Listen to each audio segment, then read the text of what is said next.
Dinner at my dad's house had never been easy, but ever since he remarried, it had become something I mentally prepared for days in advance. His new wife, Linda, had a very specific kind of personality. Polite on the surface, sharp underneath, the kind of person who could insult you with a smile, and somehow make everyone else laugh while doing it. That night, the table was full. My dad sat at the head, Linda beside him, her 2 adult kids across from me. A couple of relatives filled the remaining seats. The atmosphere felt warm at first, food, conversation, glasses clinking. But I knew better. It always started like this. And then, slowly, it would turn. Halfway through dinner, Linda set her glass down and looked straight at me. "So," she said, smiling sweetly, "how's your little job going?" Right on cue. I kept my voice steady. "It's going well." She tilted her head. "Still at that same small company?" "Yes." Her son chuckled under his breath. "Man, you've been there forever. Don't you ever want to aim higher?" A few people laughed. I gave a small nod. "I'm doing fine." Linda leaned back, slightly, crossing her arms. "You know," she continued, "when I first met you, I thought you'd end up doing something much bigger." Another round of light laughter. I glanced at my dad. He didn't say anything, didn't defend me, didn't interrupt. He just kept eating like this was normal, like it always had been. Linda wasn't finished. "But I guess," she added, smiling again, "not everyone is built for success." This time, the table went quiet for a second. Then someone let out an awkward laugh. And just like that, the moment passed. Or, at least, they thought it did. I slowly placed my fork down. For years, I had ignored comments like these. Told myself it wasn't worth it. Told myself keeping the peace mattered more. But something about the way everyone laughed tonight, the way my dad stayed silent, it felt different. I looked directly at Linda, really looked at her. Then I said one simple sentence, and instantly, the entire table went silent. "Funny," I said calmly. Linda smiled, expecting me to brush it off like always. "What's funny?" "That you think I work for someone else." The table went quiet. Her son frowned. "What does that even mean?" I leaned back slightly in my chair, completely relaxed now. "It means I don't have a little job." Linda let out a short, dismissive laugh. "Oh, really?" "Yes." My dad finally looked up from his plate. "What are you trying to say?" I met his eyes. "I'm saying the company you all think I work at." I paused for just a second. "Is mine." Silence. No laughter. No clinking of glasses. Nothing. Linda blinked, clearly caught off guard. "That's not possible," she said quickly. "Why not?" I asked. "Because," she said, trying to regain control, "you've never mentioned owning anything." I shrugged. "You never asked." Her son leaned forward, squinting at me. "Wait, you're serious right now?" "Completely." My dad stared at me, confusion written all over his face. "You own that company?" "For the past 4 years." He sat back slowly. "For years." Linda forced a small smile. "Well, even if that's true," she said, "it can't be that significant." I almost smiled at that. "It depends on what you consider significant." She crossed her arms. "How big is it then?" Instead of answering directly, I reached into my pocket and pulled out my phone. "What are you doing?" she asked. "Showing you?" I replied. I opened a recent valuation report and placed the phone in the center of the table. At first, no one moved. Then my dad leaned forward.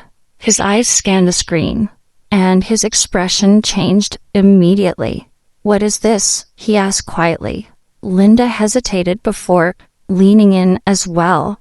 She read the number once, then again. Her face lost its color. "This isn't real," she said under her breath. "It is." Her son grabbed the phone next. "No way," he muttered. "This says." "I know what it says," I replied calmly. The number sat there clearly, impossible to ignore. 8 figures, built quietly, without announcements, without approval, without anyone at that table noticing. My dad looked at me like he was seeing me for the first time. You built this yourself? Yes. When? While everyone thought I was working a small job. No one spoke. Linda straightened up in her chair, clearly trying to recover. Well, she said, her tone noticeably softer now. You should have told us. I looked at her. Would it have changed anything? She didn't answer, because we both knew the truth. It would have changed everything. Her attitude, her tone, her respect, all of it. My dad cleared his throat. This is impressive, he said. I nodded slightly. Thank you. Linda tried to smile again. Well, I didn't mean anything by what I said earlier. Of course not, I replied, but we both knew she did. I picked up my phone and slipped it back into my pocket. The table felt completely different now. The same people who had been laughing just minutes ago were now careful with their words, measured, quiet, because the dynamic had shifted completely. I took a sip of my drink and set the glass down slowly. Then I looked back at Linda. But you were right about one thing, I said. She blinked. I nodded. Yes. The table went still again, because they could all feel it. Something else was coming, and whatever I was about to say next was going to land much harder than before. I looked directly at Linda. You said not everyone is built for success. She shifted slightly in her seat. I didn't mean... I know exactly what you meant, I said calmly. The room was completely silent now. Every eye at the table was on me. I didn't raise my voice. I didn't need to. Success isn't always loud, I continued. It doesn't always show up in fancy titles or things people can easily recognize. I paused briefly. Sometimes it looks like someone quietly building something, while everyone else is too busy judging them to notice. Linda didn't say anything. For the first time since I'd known her, she had nothing to add. I turned slightly toward my dad. You sat there and let this happen, I said. He looked down at his plate. I didn't think it was that serious, he muttered. I nodded slowly. That's the problem. Because it never felt serious to them. Not the jokes, not the comments, not the constant reminders that I wasn't measuring up to whatever standard they had in their heads. Until now. I leaned back in my chair, relaxed, composed. Here's the truth, I said. I didn't tell anyone about my company because I didn't need validation. I glanced around the table. I didn't need approval.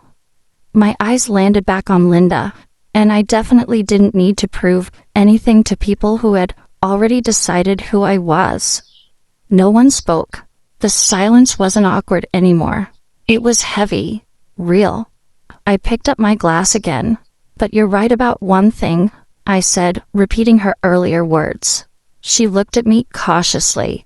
Not everyone is built for success. I let that sit for a moment. Then I finished the sentence. And some people aren't built to recognize it either. Linda looked down at the table. Her son said nothing. The relatives who had laughed earlier avoided eye contact. And my dad, he still couldn't look at me.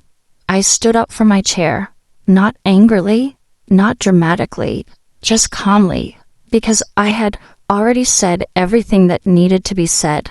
Enjoy dinner, I added quietly. No one tried to stop me.